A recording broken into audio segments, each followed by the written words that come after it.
Itu kejadian saat kawan-kawan buruh dan Septia melakukan aksi, memang saya temuin. Dan posisi kita sebagai negara ya, kapasitas saya waktu menemukan itu bukan sebagai apa, tapi sebagai negara, bukan sebagai pribadi. Memang saya pertegas, saya tidak peduli siapapun yang mengganggumu, saya akan lawan. Karena posisi saya berpihak sama dia. Nah, saya tugasnya kan nggak boleh melihat pada satu sudut pandang. Jangan melihat pada sisi Septianya dong. Saya lihat dari sisi John LBP-nya, John LBF-nya. Dia banyak cerita. Abang, Pak Wamen silakan lihat di kantor kami, silakan diaudit. Saya sampaikan, saya mau tahu, saya bilang. Posisi saya tegaskan bahwa saya harus berpihak dengan Septia. Dia kaum perempuan, dia termarginalkan, dan kamu nggak punya hak untuk mengkriminalkan. Saya jelaskan semua. Nah, John LBF ini, dia kan aktivis media sosial. Iya, diedit-edit aja yang perlu-perlu. Tapi secara full tidak. Dan saya sampaikan di tempat ini. Tidak pantas seorang buruh yang saya bela mencurigai saya. Dan itu merusak integritas saya bilang. Dan saya tidak mau. Dan bang, bagaimana? Enggak, saya tidak akan mau, saya bilang. Maaf, saya kasar saat itu. Saya tidak akan mau membela orang yang tidak mempercayai saya. Masa saya harus melihat dari sudut pandang Septia aja sih? Saya harus lihat dari sudut pandang yang lain dong. Di sisi lain, di tempat John itu, ada beberapa puluh, berapa ratus juga perempuan yang bekerja. Yang menggantungkan nasibnya di John LBF. Lantas kita harus ini juga. Negara itu harus bisa adil. Harus mampu menjadi jalan komunikasi yang baik. Malah saya dicurigain, saya marah besar. Waktu itu, curiga apa waktu itu? Ya sangka saya terlalu berpihak sama John LBF. Karena John LBF waktu itu mendukung Prabowo Gibran kan begitu? Enggak ada kaitannya, enggak ada kaitannya dengan itu, enggak ada. Karena saya waktu itu saya hadir ke tempatnya John LBF ini. Kan itu yang menjadi persoalan, dianggap bahwa saya sudah main mata. Saya bilang nggak mungkin. Sama halnya kasus Ritek. Kita kenceng berjuangin buruhnya. Apa yang dimainkan terhadap diri saya? Noel minta 20% saham. Saya katakan orang ini benar-benar biadab, kurang ajar yang memainkan ini. Dan itu aktivis juga yang menyampaikan. Dan itu politisi juga yang menyampaikan. Saya bilang, saya bilang, saya orang yang kasar.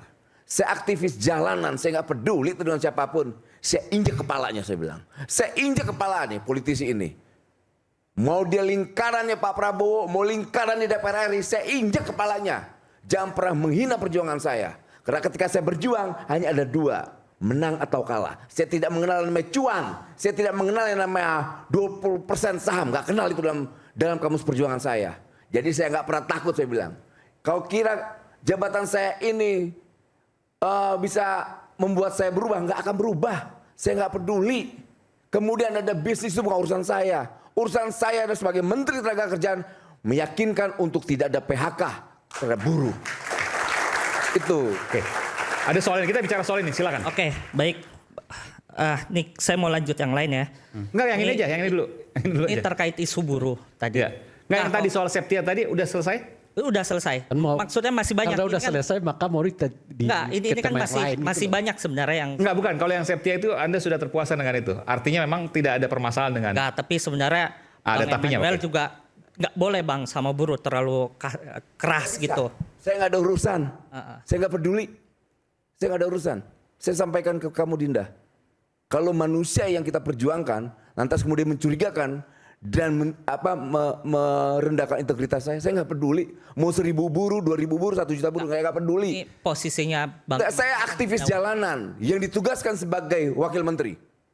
Kewajiban saya adalah menjaga yang namanya stabilitas antara kelompok buruh dan pengusaha. Itu saya setuju bang. Cuman kita kan perlu kemudian mengedepankan bagaimana hak-hak buruhnya. Itu saya setuju di situ. Cuman itu saya bela nggak hak buruhnya? Dibela. Kewajibannya semuanya saya bela. Saya nggak pernah peduli. Nih nggak ada sejarah nih yang saya ceritakan. Tidak ada sejarahnya ketika buruh softtek dipecat, 308 buruh dipecat, langsung berubah sikap perusahaan, kita datangin untuk minta tidak dipecat. Baru sejarahnya itu. Dibatalkan PHK-nya. Enggak, di kita ini banyak sekali, Dinda, yang harus kita perjuangkan. Saya tidak melihat soal kuantitinya. Demo 1, demo 1.000, demo berapa. Saya nggak perjuang. Mereka punya hak untuk diperjuangkan. Tapi ketika dia mempertanyakan dan mencurigai integritas saya punya hak untuk marah. Saya nggak peduli itu. Oke. Bang, saya setuju sampai di situ. Cuman maksud saya adalah bagaimana kemudian Bang Emmanuel ini sebenarnya kemudian mengevaluasi dirinya. Kalau tadi setuju, saya setuju. Apa yang mau dievaluasi dari saya? Enggak, itu tadi posisinya terlalu galak gitu ke buruh. Oke, baik. Dan Enggak, terlalu itu galak ke penting, buruh. enggak, saya nggak peduli. Tapi nggak galak. Satu prinsip, Soal prinsip galak, enggak, gini. Tapi kita akan kembali nanti dengan prinsip yang lain. Kita kembali saat lagi tetap bersama kami Rakyat Bersuara.